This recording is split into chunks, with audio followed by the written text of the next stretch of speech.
and you are okay. Then 6 months later you say your cow has been stolen. It's not possible. So I want to assure you that Kenya is stable, Kenya is secure, the government is in full control, and the matter of those demonstrations have been brought to a closure. It will not happen again, and we want to appeal to everybody to go back to work. And I want to say in all fairness, I think it is wrong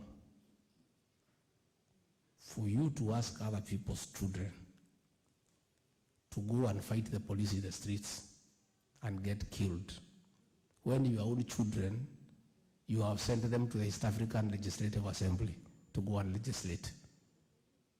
Because you can, what you do, if you think this thing is good and real, let your children be in the forefront.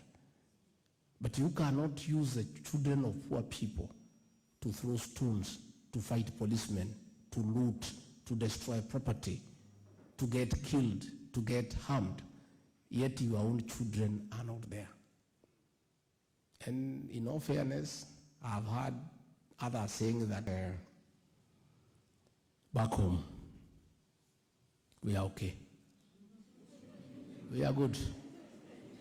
One, President William RUTO has come up with a bottom-up economic transformation agenda. What that economic model means, in very simple terms, is putting money at the bottom of the pyramid where the majority of Kenyans are. And I don't know whether you heard me on the day of inauguration. If you watched the TV, I had a very strong speech about the country we inherited. The truth of the matter is that by the time we arrived in government, the coffers were empty. There was nothing. And we have started from scratch. And I want to start before you today proudly to tell you that the economy has started showing signs of improvement. And PS National Treasury is here. As we speak today, for the first time in 7 years, at the closure of the financial year on June 30th, we had disbursed total entitlement to the 47 county governments. We don't have a debt. As we close the financial year on June 30th, we had disbursed 44 billion to the members of parliament for the CDF. And when we came into office, we found we had a debt of 9.6 trillion. And Kenya was almost being auctioned. And the president made a decision. Very simple reasoning. We found ourselves in a hole. And he said, when you find yourself in a hole, the first thing you do is stop digging further and figure out how to get out. So we stopped borrowing, especially domestic borrowing. And what was happening is that the government was borrowing at 14-15% because of state capture and conflict of interest. The very people who are in government borrowing, they owned the banks that the government was borrowing from. So you can imagine there was no even negotiation on the interest rate because the decision makers are making profit out of government. Progressively, the economy is showing signs of revival, and that is shown by the fact that we have also honored our debt disbursement, our portfolio. All the loans that are due, we have paid. Because much as we are having problems, you must honor international obligations. Waswahili wanasema, dawa ya deni ni nini? Kulipa. We have paid. And with this expected bumper harvest, in another 24 months, the signs of the economic improvement will be felt by the people of Kenya. Of course, we have a few challenges that the people we defeated are still in denial. They have refused to move on. I don't know why. Because what happens, if things don't work out, you just move on and start life afresh. And when we brought the finance bill, which was enacted by Parliament and it became the Finance Act, they decided to go to the streets using that as an excuse. But I want to tell you that is not the reason. Because the leader of opposition was in government through the handshake. The price of 2 kg unga was 230 shillings. He never called for demonstrations then. We have succeeded in bringing the price of unga from 230 to 170 through production, by subsidizing production as opposed to consumption. He is calling for demonstrations, but that is not the reason. The reason is in his history. Every election, he has used violence to be allowed to come into government. If you remember, in 1997, when he lost elections, he started demonstrations, and President Moi, the late, brought him into government as Minister for Energy through cooperation. In the year 2007, again, he lost to Mwai Kibaki. There were chaos, there were deaths. He was brought into government through the Nusu Mkate arrangement. Again in 2017, he lost elections. He brought violence. He sowed fear to Uhuru Kenyatta. And Uhuru Kenyatta, because he's a Sarah Kibebe, he brought fear. Allowed him into government. You know what happened? The Jubilee agenda was put aside, and that is how we have a debt of 9.6 trillion. He is trying to sell fear to us so that he can come into government through another handshake.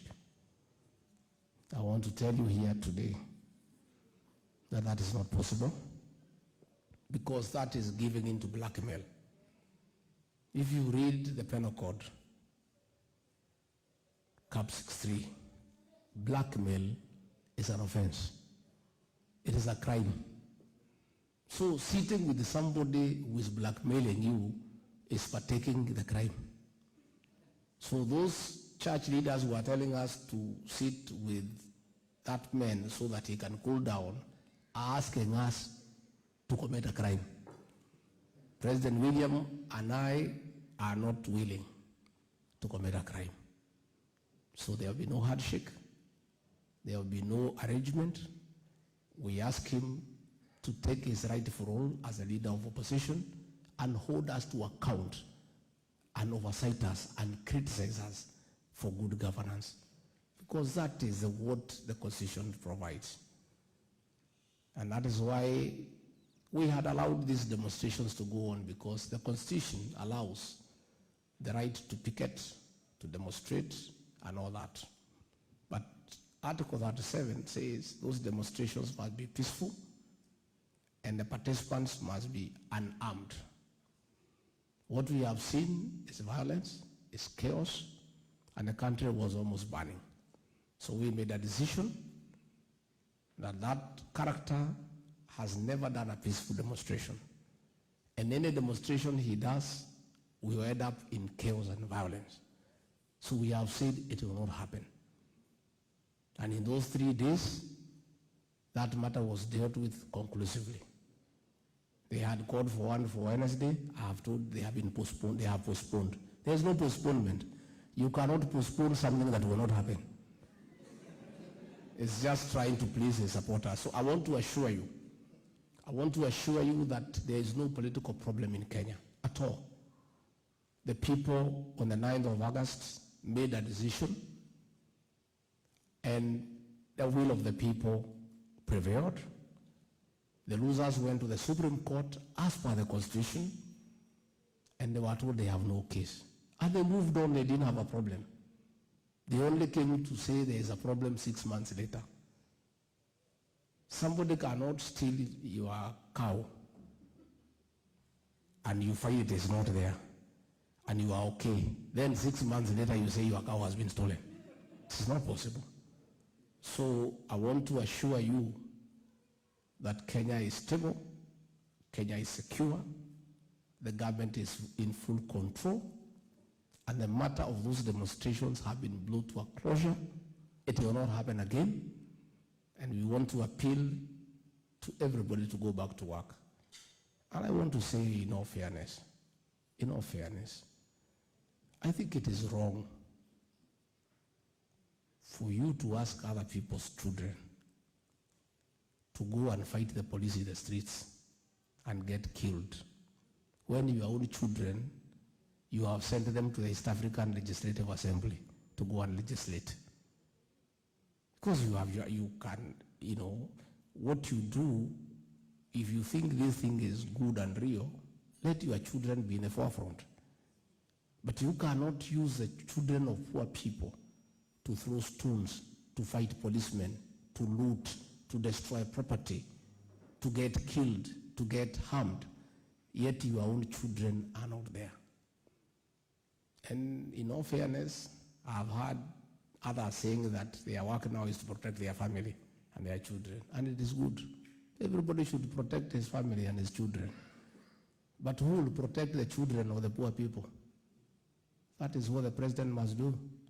He must protect the millions of children whose fathers and mothers have no capacity to protect them. He must protect them, because then they have no money to buy guns. If you can buy guns for your children to protect themselves, that's okay. But what about those parents who cannot afford to buy guns to protect their children? The government must use the guns that they have to protect those children. And that is what is happening. So that we live in a society where there is equality, and everybody has a chance to make a decent living. And everybody must be given a chance, whether you are rich, whether you are poor. Everybody given a chance can be somebody someday. Even yourselves here, you are from all different backgrounds. But you're here in Rome today, in Europe, having a nice time, because there's a God in heaven. And everybody given a chance can bring him or herself here to Rome. All we need to do is create a good environment for the people of Kenya to prevail. And people, when they work hard, they pray to God, they will definitely succeed. So I don't want to go beyond there. Our government is bottom up. The leader spoke, but they didn't tell us their problems. Probably because they were asked by the ambassador to speak. They don't want to say anything that can be a bit uncomfortable. But I'm here now, so you are in no danger. I want now we open the floor to the ordinary people. Those who are the officials speaking here, they have spoken very well. Because I'm here, I would like to know what challenges you have. Is that not right? And you speak, we give several people to tell us if there is something you think the embassy can do to make life much better. If you think there is something our government in Nairobi can do to make life much better, it is good you tell us, because we are here.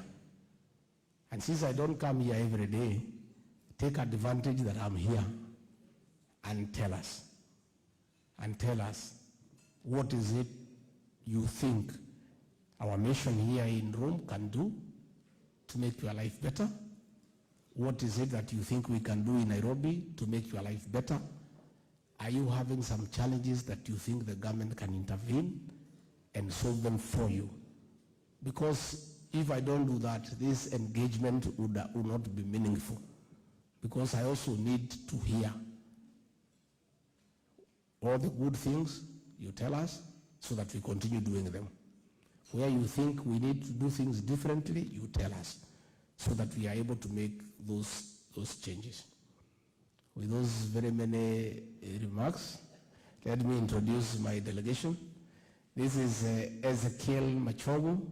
He's our minister, our cabinet secretary for education. He was my boss, now I'm his boss. That's the way life works. He was a district commissioner in Nyandarua when I was a DO. I used to salute him, now he salutes me. Hiyo ndio mambo ya Mungu inaendaka namna hiyo.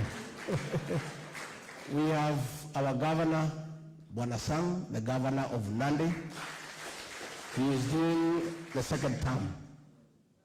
So wewe unajua ukimaliza hapa unitafuta nikupange mbele. Was you on your last term? Then we have Dr. Chris Kipto. He is a principal secretary at the National Treasury. He is the one who is looking after our coffers. You also his boss. Now he's your boss. Then, of course, we have Pastor Dorcas Rigathi.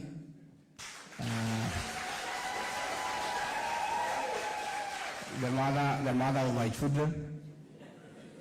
She is her head all the time, the boy child. Yeah? I hope the boy child is not in trouble here in Italy. If he is in trouble, I can leave her behind to sort it out. Is there anybody else? So, is there now, we can get a few people to ski. If there's something you think, yes, my friend, wapi microphone, patia yule